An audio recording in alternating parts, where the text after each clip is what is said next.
morning guys, Teacher A here and welcome to Gurong Pinoy sa Amerika.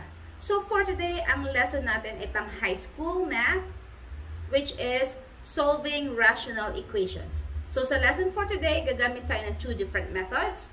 So yung first two examples natin ay simple cross multiplication, and then yung number 3 and number 4 examples natin ay gagamit tayo ng pagkuha ng LCD, katulad ng pagsosolve ng simple fraction, since ang rational equations ay fractions, wherein yung numerator or denominator or both contain algebraic expressions. Okay?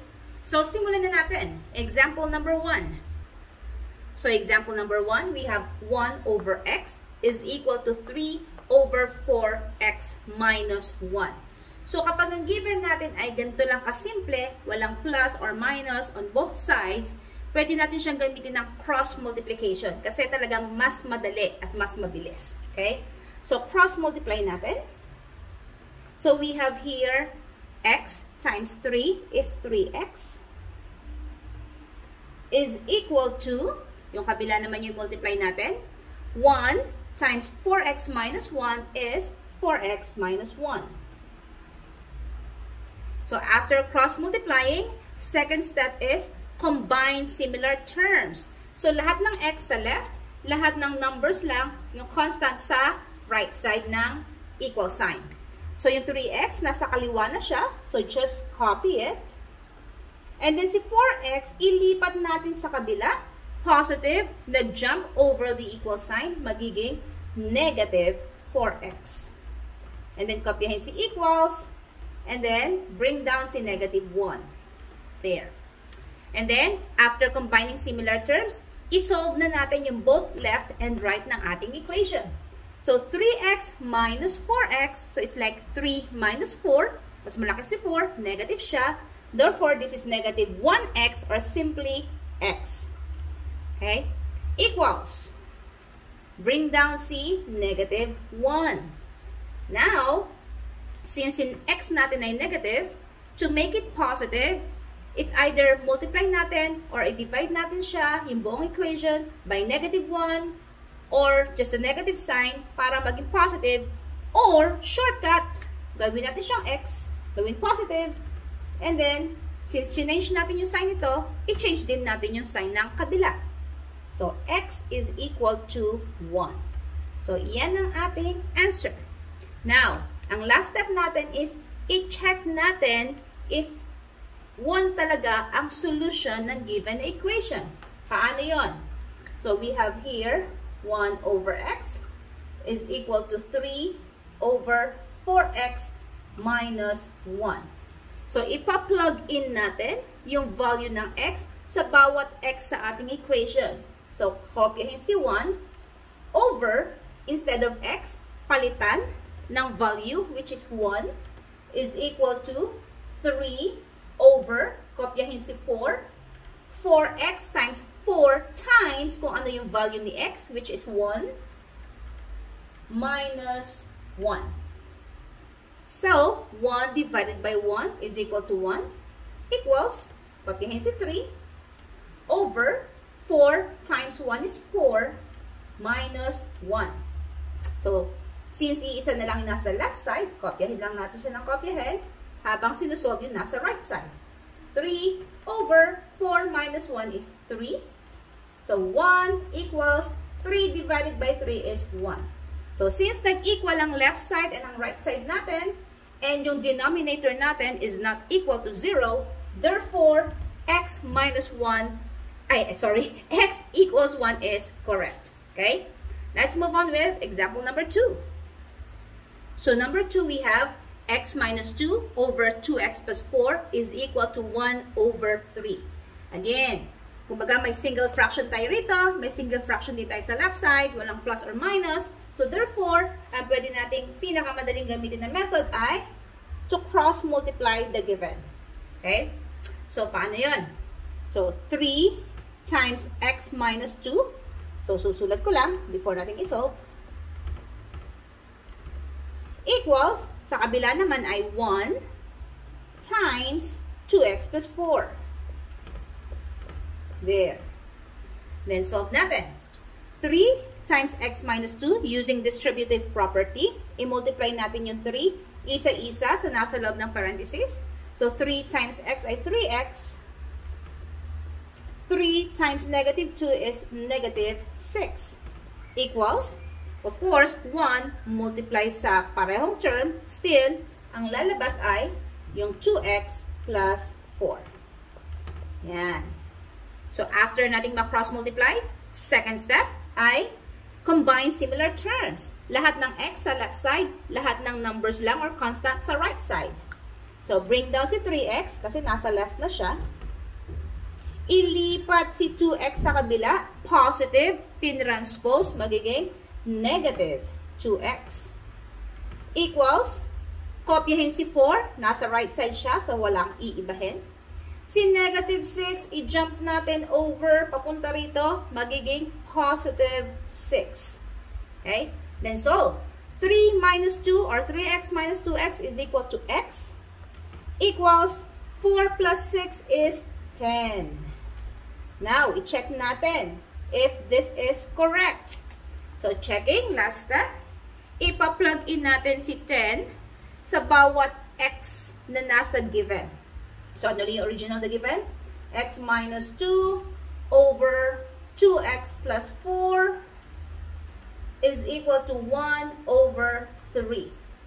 So, plug in na natin lahat ng x, magiging 10. This is x, so that's 10 minus 2 over 2 times x na naman, so that's 10 plus 4 is equal to 1/3.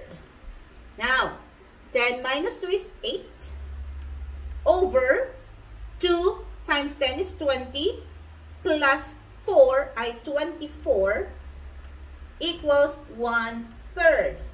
Now, i-simplify natin si 8 over 24. So, si 8 at saka si 24 can be divided by 8. Sulat. Divided by 8, divided by 8. So, 8 divided by 8 ay 1 over 24 divided by 8 ay 3 equals 1/3. Again, yung nasa left side, nag-equal siya sa right side. Therefore, ang x equals 10 ay solution ng ating equation. Plus, kapag in-plug in natin yung 10 sa ilalim, sa denominator, hindi siya mag-i-equal to 0.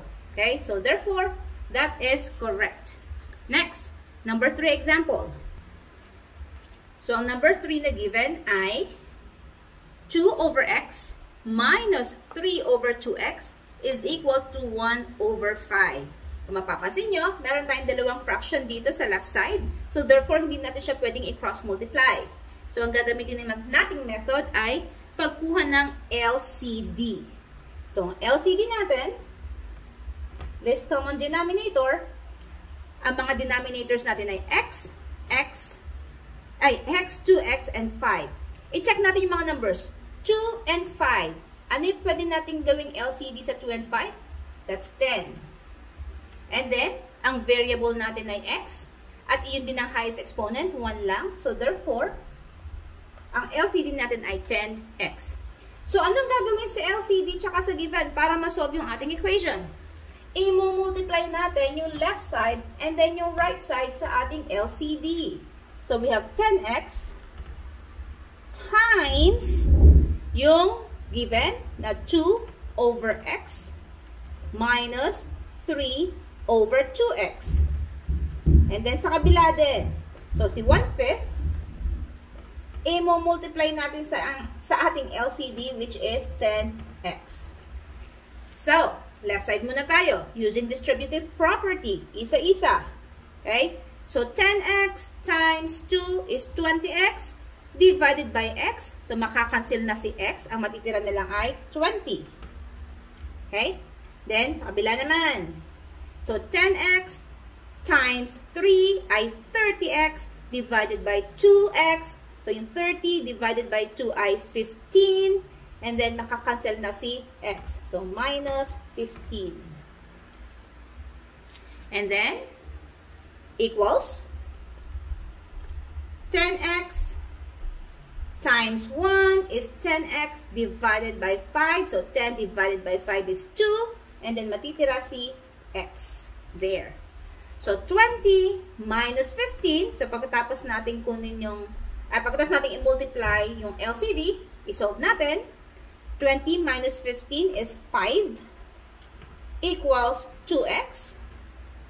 To get rid of 2 here, para matira lang si x, i-divide both sides by 2 para ma-cancel out siya. Kasi 2 divided by 2 is 1 times x is x equals 5 halves.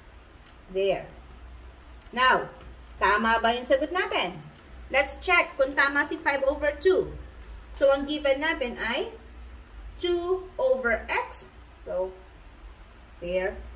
Minus 3 over 2x equals 1 over 5. Lahat ng x, palitan natin ng 5 over 2. So, we have 2 over 5 over 2 minus 3 over 2 times 5 over 2 is equal to 1/5. Yan. So, kapag nag-divide ng fraction, if i-flip natin yung denominator or kukunin natin yung reciprocal, i-multiply sa nasa taas. So, we have 2 times reciprocal ng 5 over 2 is 2 over 5. Then, minus, dito naman sa pangalawa, yung 2 and 2 natin, so this is over 1, pwede na siyang makancel out. So, natira na lang ay 5 over 1. So, 5 divided by 5, 5 divided by 1 is 5. So, kapihin nyo na sa taas na 3, and then over 5. Equals 1/5. So, multiplication of fraction, over 1 to, 2 times 2 is 4, over 1 times 5 is 5, minus 3/5 is equal to 1/5. Similar terms, similar fractions tayo dito. So, i-minus lang natin yung nasa taas. 4 minus 3 is 1 over 5 is equal to 1 over 5. Again, they are the same. At ang denominators natin ay hindi nag-equal sa 0. So, therefore, ang 5 over 2 is correct. Okay? Last example. Example number 4. X plus 3 over x minus 1 is equal to 4 over x minus 1. So, kung mapapansin nyo, tig-isang fraction, pwede naman siyang i-cross multiply. Pero, since pareho tayo ng denominator sa left at sa right, mas madali kung ang gagamitin natin ay LCD. So, ang ating LCD, pareho naman sila. Therefore, siya na mismo ang ating LCD, which is x minus 1. Okay? So, ano ulit gagawin after getting the LCD? Second step, i-multiply both ang left and right side ng ating equation sa ating LCD. So, ang LCD natin ay x minus 1. I-multiply sa x plus 3 over x minus 1. Then, equals yung given na 4 over x minus 1. I-multiply sa ating LCD na x minus 1. There. So, solve natin. Meron sa taas, meron sa baba, pwede siyang i-cancel out. Ang natira na lang ay x plus 3 equals. Meron sa taas, meron sa baba, pwede i-cancel out. Ang natira na lang ay 4. Now, next step, combine similar terms. Isa lang ang x natin, pero dalawa yung constant. So, si 3, ilalagay natin sa kanan. So, kopyahin si x equals, kopyahin si 4, patalunin natin si 3 sa kabila, magiging negative 3. So, solve natin to. X equals 4 minus 3 is 1. Therefore, ang value ng x ay 1. Now, tama ba yung sagot natin? So, i-check natin. Kung si x ay 1, kahit hindi na natin isa-isahin to, kapag plinag-in natin ang ating value sa ating equation, we have x plus 3 over x minus 1 is equal to 4 over x minus 1. Palitan si x ng 1. So 1 plus 3 equals 1 minus 1 is equal to 4 over 1 minus 1. So 1 plus 3 is 4 over 1 minus 1 is 0 equals 4 over 0. Yes, I know, pareho sila. Tama ba? Sagot natin. Actually, 0 ang ating denominator. That is what we call the solution na to, extraneous solution. Kumbaga, wala siyang solusyon. Kasi, yung nakuha nating sagot, yung nakuha nating solution, which is x equals 1, ay hindi niya masosolve yung equation. Kasi, naging 0 ang denominator. And that's undefined. Okay? So, again, that's extraneous solution. So, walang solusyon yung ating number 4. Okay? So, that's it. Kung natuto kayo sa ating lesson, kindly give me a like para share din to ni YouTube sa iba. And if you are not yet a member of our community, please subscribe kay Teacher A, Gurong Pinay sa Amerika, para updated kayo sa ating mga video lessons. And if ever na meron kayong lesson na gusto nyo gawan natin ng tutorial video, kindly send me the lesson, yung picture ng module nyo, and yun ang gagawan natin ng lesson sa susunod. Okay? That's it for today. See you on my next video. Paalam!